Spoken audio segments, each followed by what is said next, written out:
The internet says 57 people died when Mount St. Helens erupted in 1980. That part is true. What nobody talks about is where they died. Only 3 of those 57 were inside the restricted zone. The other 54 died in areas the state of Washington had told them were safe. We checked why the zone was drawn that small. A timber company called Weyerhaeuser owned 68,000 acres on that mountain, and they needed their logging roads open. So the restricted zone was drawn around Weyerhaeuser's property line, not around the geology. An expanded boundary sat on the governor's desk that Saturday. She was at a rhododendron parade in Port Townsend. The signature never came. 18 hours later, the mountain exploded. Like and subscribe if you want to see what we found when we went looking for the machines. Weyerhaeuser left behind, because 46 years later, they are still coming out of the ground. Mount St. Helens had been shaking since March 16th.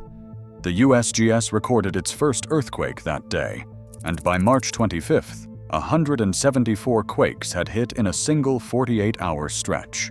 On March 27th, a steam explosion blasted a 200-foot crater through the summit ice cap. That was the first eruption in 123 years. Over the next 7 weeks, the north face of the mountain began to bulge outward. USGS surveyors measured the displacement at 5 to 6 feet per day. By mid-May, the bulge had pushed more than 450 feet north of where the mountain face used to be. Everyone who studied volcanoes knew what that meant. The magma was rising inside the mountain, and the north face was the only thing holding it in. Governor Dixie Lee Ray signed an executive order on April 30th. It created a red zone, meaning no entry for anyone, and a blue zone, meaning loggers and property owners could enter with a permit. The red zone boundary followed the edge of Weyerhaeuser's timber operation almost exactly. Their camps sat in the blue zone. Their roads stayed open. Their crews kept working. On the morning of May 18th, a Sunday, 3 Weyerhaeuser logging camps sat inside the blast zone. Camp Baker on the North Fork Toutle, 12 Road Camp, Camp Y. On any Monday through Saturday, more than 300 loggers and their full mechanical fleets would have been on shift by 8 in the morning. Yarders, dozers, Kenworth log trucks, a Skagit GT5 grapple yarder double shifting on old growth, a Caterpillar D8H rigged as a tailcat with a 35-foot lattice tower built in the Camp Baker shop. It was Sunday. The camps were empty. The machines were not. At 8:32 and 11 seconds, a magnitude 5.1 earthquake shook the north flank. Within 7 to 20 seconds, the entire weakened face detached from the mountain and became the largest landslide in recorded history.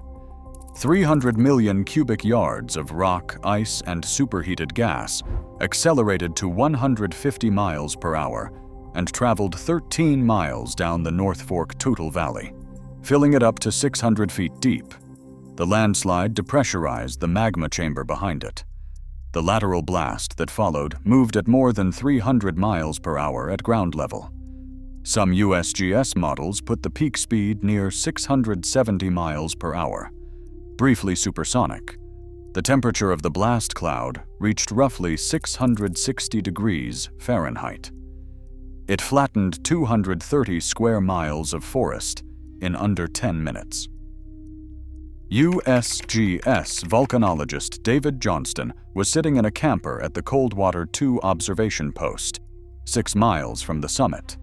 He keyed his radio and transmitted 7 words to the USGS office in Vancouver, Washington. Vancouver, Vancouver. This is it. The blast hit his position seconds later. His body was never found. Neither was his vehicle. An amateur radio operator named Jerry Martin was parked in his motorhome on a ridge about 2 miles farther out. He narrated the eruption live on the radio as the blast approached. His last confirmed transmission described the wall of debris overtaking the position where Johnston had been. Then he said, "It is going to hit me too." His motorhome was never recovered. A possible engine block was identified by a Forest Service archaeologist in 2022, but the identification has been publicly disputed. If you have ever worked a logging show in the Pacific Northwest, you know what a full mechanical fleet looks like on a road system. And you know what it means when we say that Weyerhaeuser lost 3 camps and 650 miles of logging road in a single morning. A former Weyerhaeuser Longview employee, posting on a heavy equipment forum with what appear to be authentic company photographs, identified specific machines that were in the blast zone that day. Yarder number 223, a Skagit GT5 grapple yarder, a Cat D8H bulldozer rigged as a tailcat, a Kenworth fire truck assigned to the night crew, a Medill 4-6 slackline yarder on tank treads, working Coldwater Ridge, a Linkbelt LS 5800TL shovel, brand new at the time, a Bucerus Erie 38B with a young heel boom in Coldwater Canyon. We want to be clear about the sourcing. Those fleet numbers come from a credible industry insider, not from USGS records or Weyerhaeuser corporate publications. We are using them as informed recollection, not as verified archive. What is verified is the USGS photograph of a Weyerhaeuser employee bus partially buried by the Lahar near Camp Baker, documented as Figure 409 in USGS. Professional paper 1,250. The Lahar reached Camp Baker at roughly 2:30 that afternoon and carried away 7 downstream bridges in the hours that followed. About 3.9 million cubic yards of material reached the Columbia River, reducing the shipping channel from 39 feet to 13 feet and trapping ocean-going ships at Portland. Like and subscribe. And if you know what specific machines Weyerhaeuser had on that mountain, we want to hear from you in the comments. Primary sources. Make this channel better. 11 loggers died that Sunday, not because they were in the red zone, but because they were outside it, on Weyerhaeuser contract roads that the company had lobbied to keep open. Jim Simanki was part of a 4-man thinning crew working roughly 12 miles from the summit. 3 of his crew members died. Simanki survived with burns over 46% of his body. He was rescued hours later by 2 National Guard helicopters. He never logged again. Wally Bowers was a 41-year-old Weyerhaeuser logger with 20 years on the job. He left 4 children, ages 15 to 20, whose mother was simultaneously dying of cancer in the hospital. His body has never been found.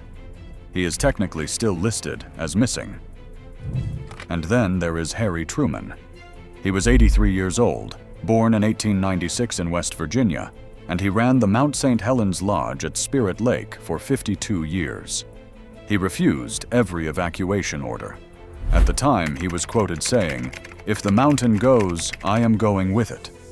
He was alone with 16 cats when the debris avalanche hit the south end of Spirit Lake. He is buried under approximately 150 feet of volcanic debris, not 300 feet, as some sources claim. The correct figure is 150 feet. The United States Geological Survey measurements of the debris avalanche thickness in the Spirit Lake Basin confirm this. His remains have never been searched for. What happened next is itself a heavy equipment story. The Army Corps of Engineers deployed 4 named dredges: the Pacific, the Chester Harding, the Biddle, and the Port of Portland's Oregon. They removed more than 100 million cubic yards of material from the Total, Cowlitz, and Columbia rivers in an 8-month emergency operation. They drilled an 8,465-foot tunnel through Harry's Ridge to drain Spirit Lake, which had risen almost 200 feet because the debris had dammed its natural outlet. And in May 1989, they completed the sediment retention structure on the North Fork Total, an earthen dam 1,888 feet long and 184 feet tall, designed to catch the volcanic sediment still washing downstream. That structure is still operating today. It has trapped roughly 128 million cubic yards of material, but it is filling up. It now passes about 80% of incoming sediment instead of catching it. The Army Corps announced in early 2026 that they are preparing a contract worth $25 million to $100 million to raise the crest again. 46 years after the eruption, they are still building infrastructure to contain what came off that mountain. That is how long this story is. 1980 to 2026, and counting. If you are still watching, you are the kind of viewer who actually cares how construction history gets recorded. Hit subscribe so you do not miss the next one. And the machines are still there. Forest Service Heritage Program Manager Matthew Mawherter has been documenting equipment emerging from the pumice and ash slopes since at least 2022. Kenworth logging trucks, bulldozers, Weyerhaeuser equipment that was buried under hundreds of feet of volcanic debris is now appearing as erosion strips the hillsides bare. Inside the Mount St. Helens National Volcanic Monument, created by President Reagan on August 27, 1982, federal law says nothing comes out. The machines that erosion uncovers are documented as cultural artifacts and left where they are. Weyerhaeuser's total declared loss was $66.7 million in 1980 money. They salvaged roughly 850 million board feet of blown-down timber over 2.5 years, running 1,000 workers and 600 truckloads a day out of the blast zone. They planted 18.4 million seedlings across 45,000 acres. Survival rate was 90% for Douglas fir. The first commercial thinning of those replanted trees began in 2005, and the first full harvest started in 2025, 45 years after the eruption. But the machines that were closest to the mountain, the ones inside the debris avalanche deposit and the inner blast zone, those are never coming back. They are inside the monument. They are under 600 feet of volcanic rock in places. And every year, a few more of them appear on the surface, because the landscape is giving back what it covered up in the 80s. Weyerhaeuser got their timber. The governor never signed the expanded zone. And 12 miles from the summit, on roads that should have been closed, Jim Simanki's 3 crew members did not make it home. The total damage from the eruption reached $1.1 billion in 1980. Money, adjusted for inflation, that is roughly $3.5 billion. 47 bridges were destroyed.